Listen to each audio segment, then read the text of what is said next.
Hey everybody. I just wanted to jump on here real quick and kind of go through a couple job costing things that I've been asked over the past couple of days. There's a couple of things out in the industry once you start getting into larger work and larger commercial work that the contractors require. And bear in mind, complete disclaimer, I'm self-taught. This is what works for me. So this can be tailored to really any job, no matter the size. And it's a really helpful feature on understanding how to cost the jobs. So here we'll go through the AIA Form G703 first, and then we'll jump into how we actually get to these numbers. So first here, looking at the G703, it's simply broken down into four categories. You can drive this bus however you would like. Um, But the simplicity here is materials, labor, travel, and overhead. So realistically, especially for travel, you're traveling anywhere for any job. If you're doing the install, whether it's across town or across the country, there's some sort of value you have to understand that comes along with that. Again, this is my own personal way that I operate and the way that I control a lot of the costs to see where we're at, what we're doing, what makes sense, what doesn't make sense. And realistically, maybe I miss a couple things on here. Like I said, I'm self-made, self-taught, but this works for us pretty well in regards to the way we bid jobs and actually go across. This is a simple spreadsheet that kind of calculates everything that we need to do to understand how to bid our job, which is basically what it says, like what does it cost you to operate your business? This does not factor in material cost. This is what does it cost you to show up every day and turn the lights on? Your monthly fixed expenses are your monthly fixed expenses.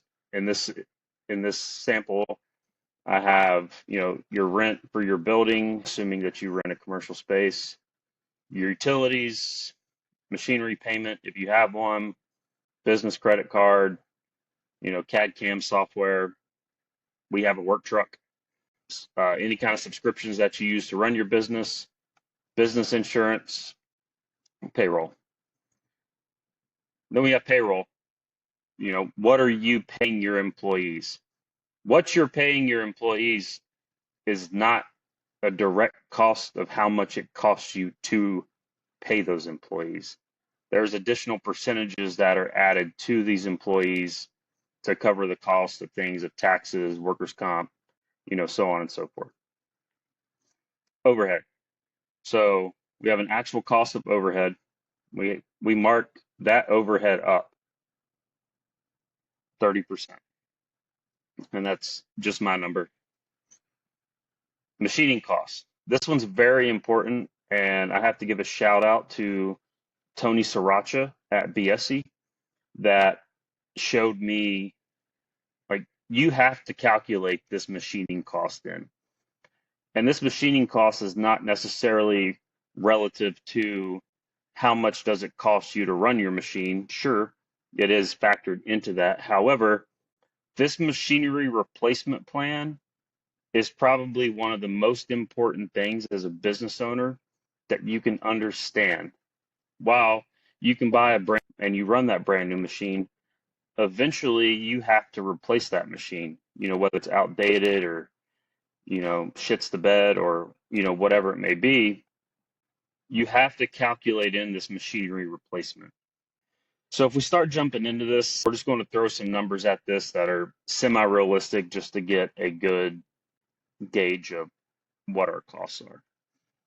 So if you're renting a building, we'll go your lease is $3,000 a month and see how numbers start to change. We've built this to calculate all this stuff out for us based off of our fixed cost. We'll say our utilities are $750 a month. Say machinery payments $1,500. Credit card payment, maybe 300. Software, 300. Your work truck, if you have a payment on your work truck, will go 500. QuickBooks is $30. Business insurance, 500. And then there you go.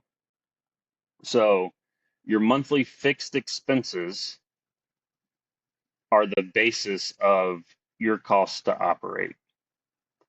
And it's kind of eye-opening, once you sit down and actually start calculating numbers, seeing, what does it actually cost you to do this and to own this business? I look at it as a positive and a negative, right? So it's like, say you're on the gas and on the throttle, booming out work, getting a bunch of work done.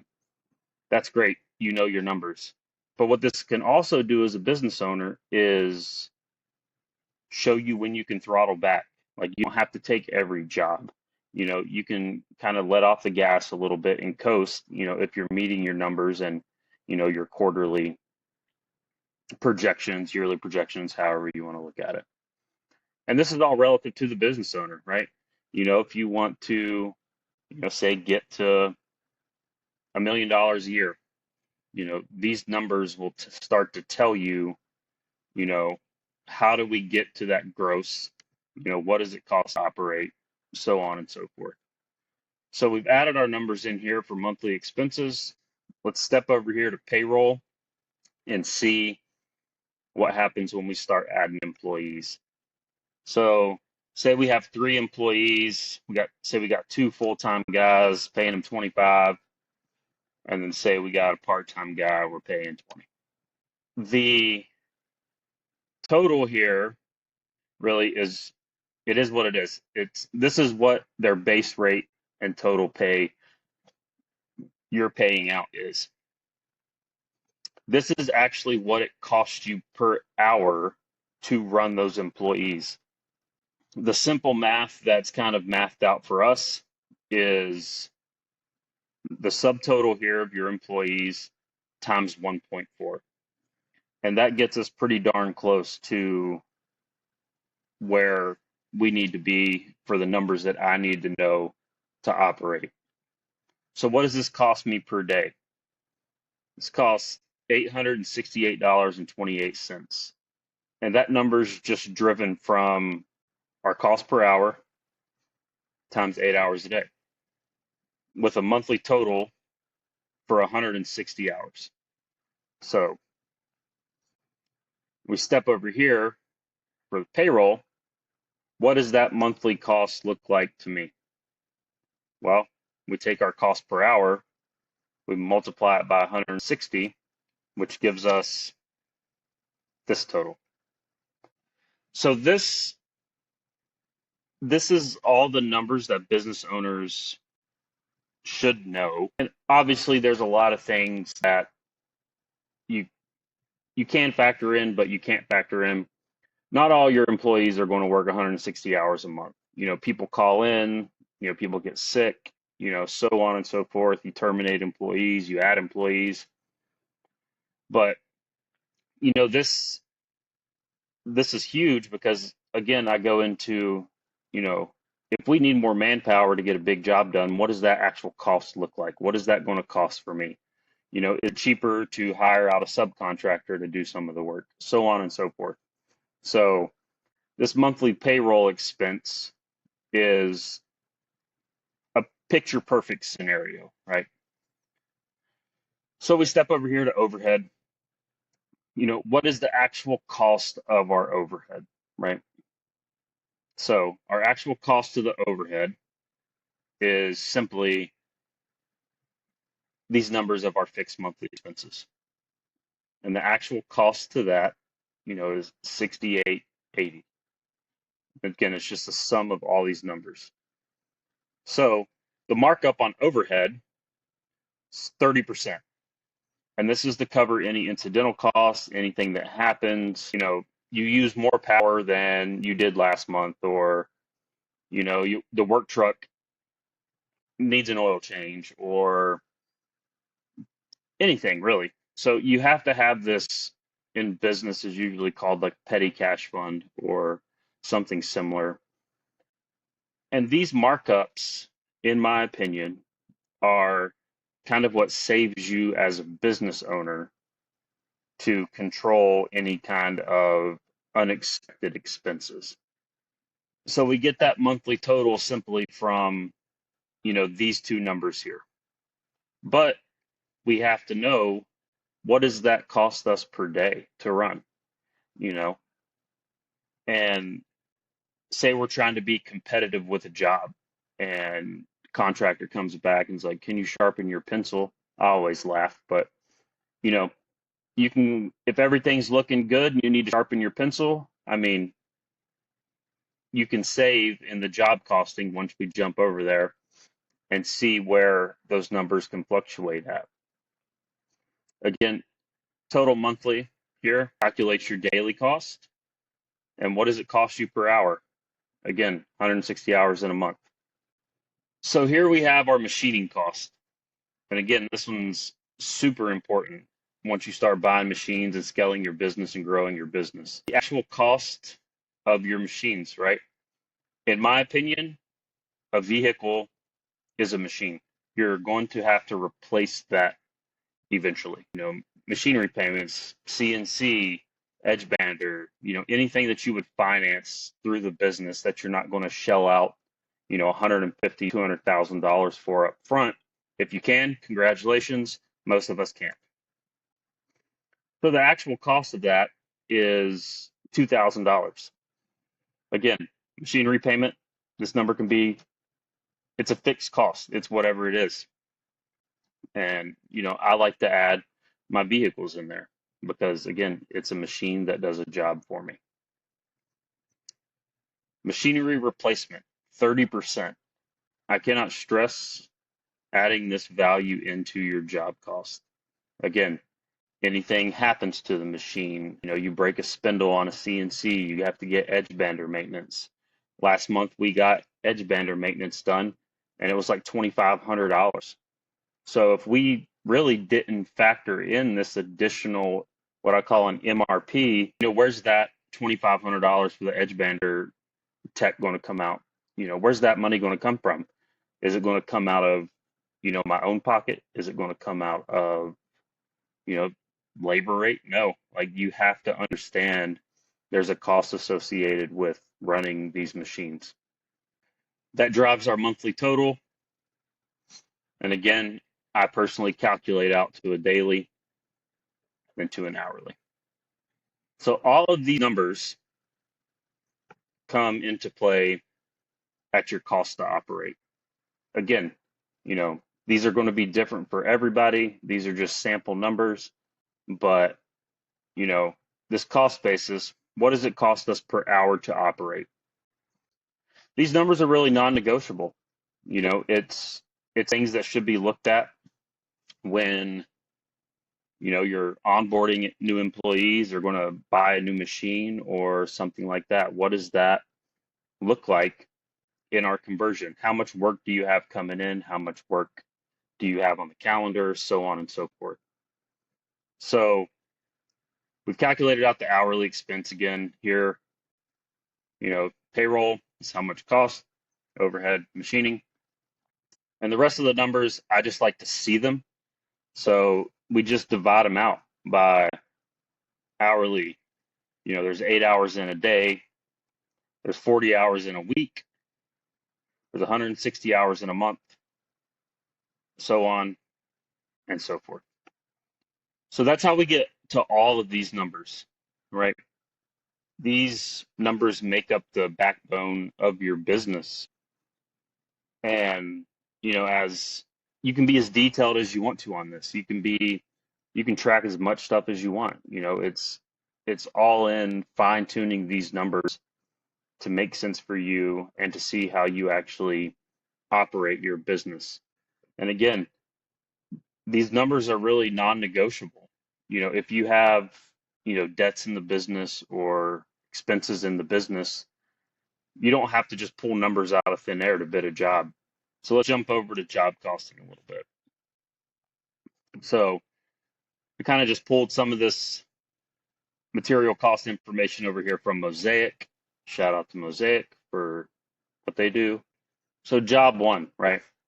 We have order entry, which is just like what we call ancillary parts or miscellaneous parts that we need to fabricate that really don't tie exactly to a room.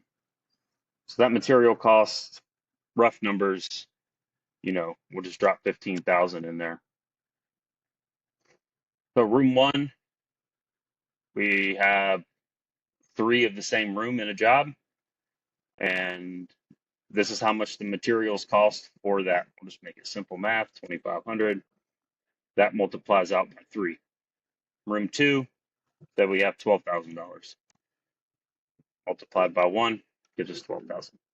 Room three, quantity of those two of those rooms, just make it 6,000. And then we have 12,000. So this is our material subtotal. This is how much the actual materials are going to cost to perform and do this job.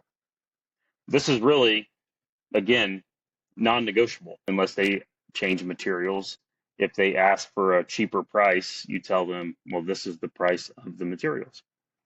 So that's all calculated out in material subtotal here. So then we get into what we were doing here in the financials, right?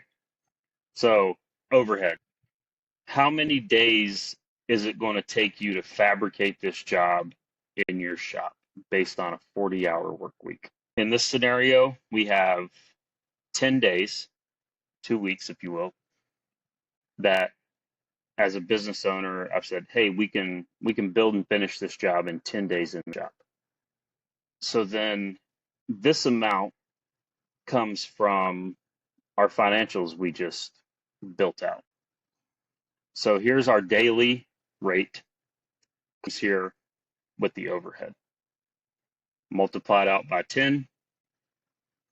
There you go. Say your guys get it done in 8 days. Great. You're ahead of schedule. You still factor in a reasonable amount of time to complete that job. It's factored into my cost to operate, but it's not factored into my overhead. We have our labor. So how many days is it going to take to build in our shop? The labor is the same. So jumping back to the financials, cost per day for labor, 868.28 times 10 gives us our number. Material markup. This is important for if you're CNC machining or your employees mess something up or you have to remake something. In my world, I like to drop finished cabinets on the ground. So material markup, 10%. It can be tied into you're making a little extra money on material handling, or it can also save you when you have to purchase more materials because something gets messed up. Just a factor into this material subtotal, 10%. You can put whatever number you want to on it. I find 10% works well for us. Your install rate. You can't just throw a number in here like, oh, $10,000 to install. We separate line item usually our installs. And that is because in commercial, jump over here and bring this up. In the commercial world, you usually get a schedule that the job is working around. And the numbers on the schedule are not made up. So here we have casework. They're giving us 12 days to install the casework. And for solid surface tops, they're giving us an additional 10 days to set the tops. This is from the contractor. This is him telling the business, this is how long you have to complete this. So, in my opinion, we charge him or her what it's going to cost for the days that they have allowed us. It's simply that. If they're giving you 22 days to install the job, you bill for 22 days. You know, you just because you can do something quicker or faster doesn't mean that you shouldn't get paid for that. Because you can do it faster means you're more skilled. So again, the numbers from their construction schedule come back to your install rate times the amount of days you're allotted, which is factored in here.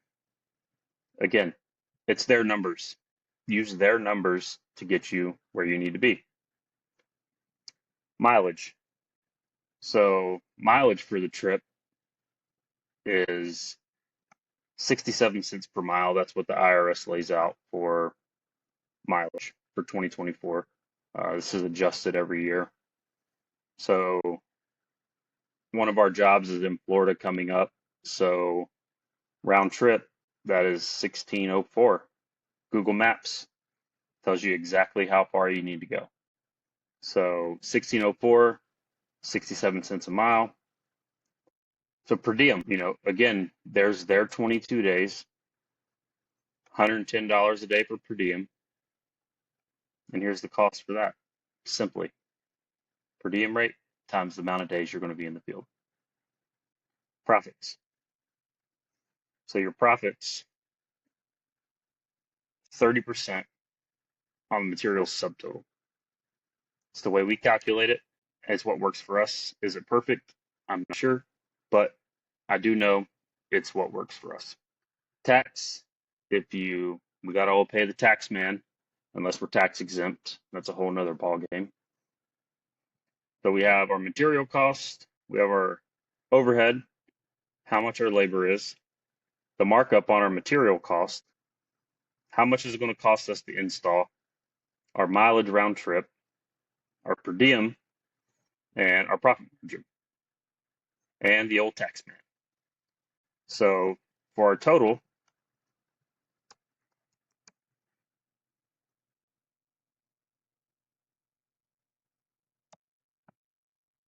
there we go.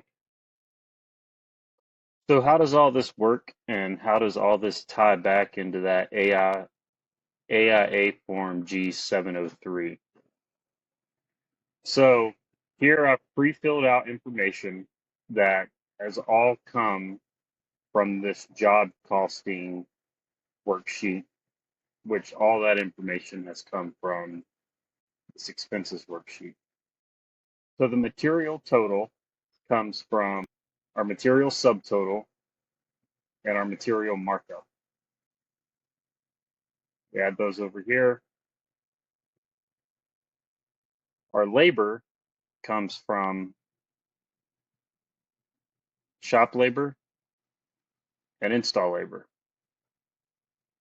Our travel comes from mileage round trip and per diem. Our overheads and profits come from overheads, profits, and our taxes come from the tax. Then your total scheduled value for the job, if these numbers are right and tied into your existing worksheets, your grand total should meet what your grand total for job one is. So now that we have these numbers made and figured out for the job, we can figure out how much money we're going to bill for our first payment. So we'll assume that we're 50% of the way through the job here. So if this is our first application for payment, we have no previous applications out for pay. So the materials, this period, equals this divided by 2 to give us our 50%. If we have all of our materials on hand, but we haven't used them yet, materials presently stored would be, again, this divided by 2. For our labor, if we're 50% of the way through, again, we're just dividing it out.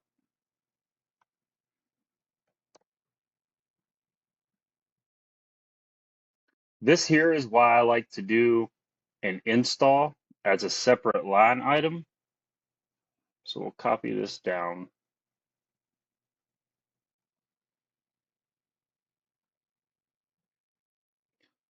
So let's get rid of this number.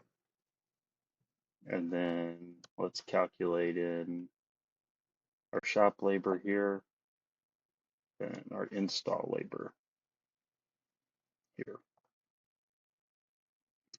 So for 50% of the way through our shop labor, it gives you our value this period, and then total and complete. And then our install labor, we've not started the install. It's just transparency. It alleviates questions, and it seems to keep everybody know they're not paying for install when you haven't installed yet. Travel, if you've field measured, if you've done anything prior to going down there for the install, we'll just simply put 250 bucks maybe. Overheads and profits. If you're 5 days into the job and you've allotted 10 days, you say you're 50% of the way through. Again, 50%. And then tax equals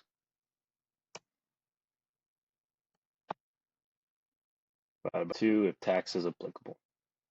So this all maths out to your grand total.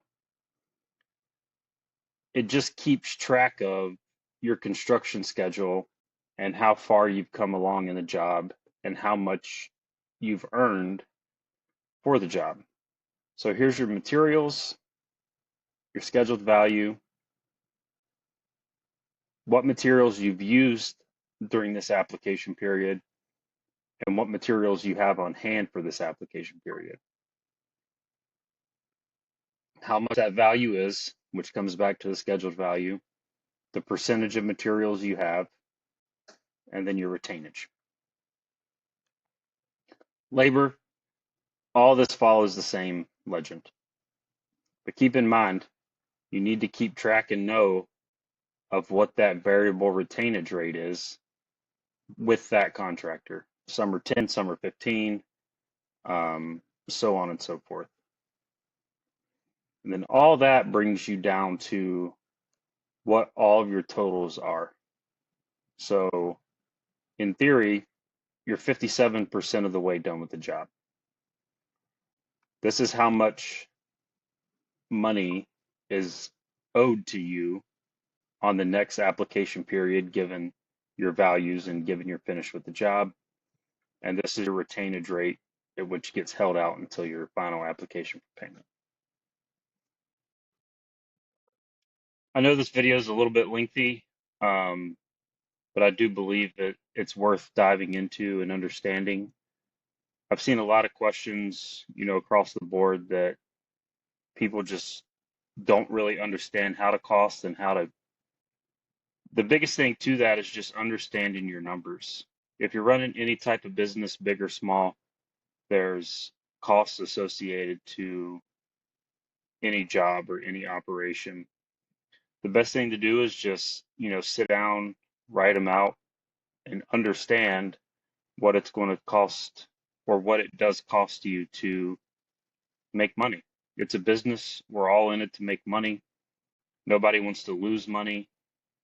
And I hope this video really helps somebody, one person. If it helps a lot of people, that's awesome. But, you know, for all the small shops out there, we're kind of all in this together. So I just put this video together because it's my experience. And I hope this video can help someone in the future. Thanks, guys.